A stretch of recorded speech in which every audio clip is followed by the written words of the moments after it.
J'en peux plus. Ce match de basket, ça m'a épuisé. Faut dire, j'ai marqué des points. 400. Non, bon. 4. Enfin, j'ai pas arrêté. Hein. Franchement, d'ailleurs, on m'a même laissé la coupe. Tellement j'avais bien joué. Eh bien, hein.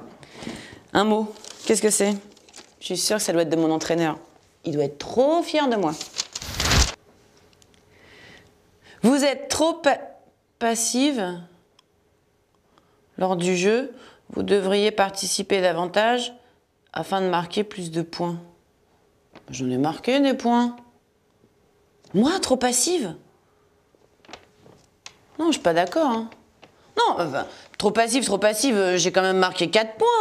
Hein. Si notre championne attend qu'on lui passe la balle, elle n'agit pas, elle est passive, elle subit l'action. En revanche, si elle tend les mains pour qu'on lui lance la balle, dans ce cas, elle agit, elle est active, elle accomplit l'action de participer au match. Eh bien, en grammaire, c'est la même chose. En effet, on dit qu'une phrase est à la fois active quand le sujet de la phrase accomplit l'action donnée par le verbe. Par exemple, mon père construit notre maison. Et on dit qu'une phrase est à la voix passive quand le sujet subit l'action donnée par le verbe. Par exemple, notre maison est construite par mon père. Tu sais, en sport, tu peux passer d'une attitude passive à une attitude active et inversement. Eh bien, en grammaire, c'est la même chose.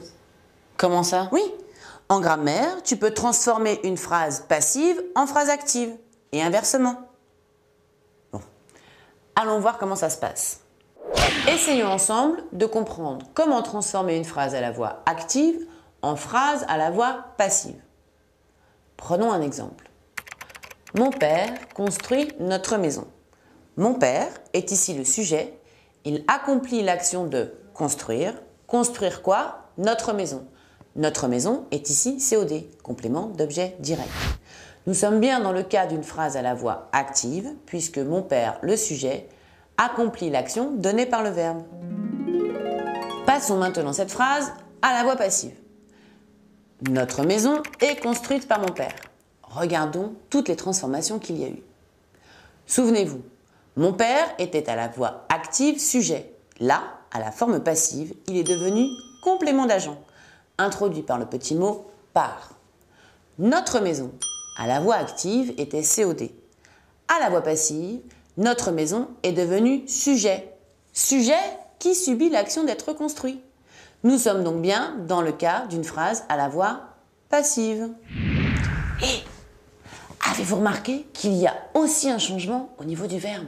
Oui, à la voix passive, on emploie l'auxiliaire être ou avoir, plus le participe passé du verbe.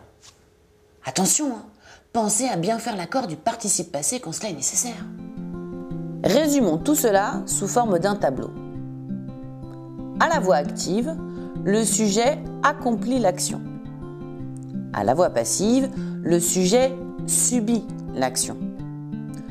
Lorsque l'on veut transformer une phrase à la voix active en phrase à la voix passive, le COD de la phrase active devient sujet de la phrase passive. Et le sujet de la phrase active devient, lui, complément d'agent dans la phrase passive. Et il est même introduit par la petite préposition par. Dans la phrase passive, on emploie l'auxiliaire au même temps que le verbe dans la phrase active. Et il est suivi du participe passé du verbe. Moi, trop passive? Je veux lui montrer, moi, si je suis trop passive. Il va voir ça. Attention!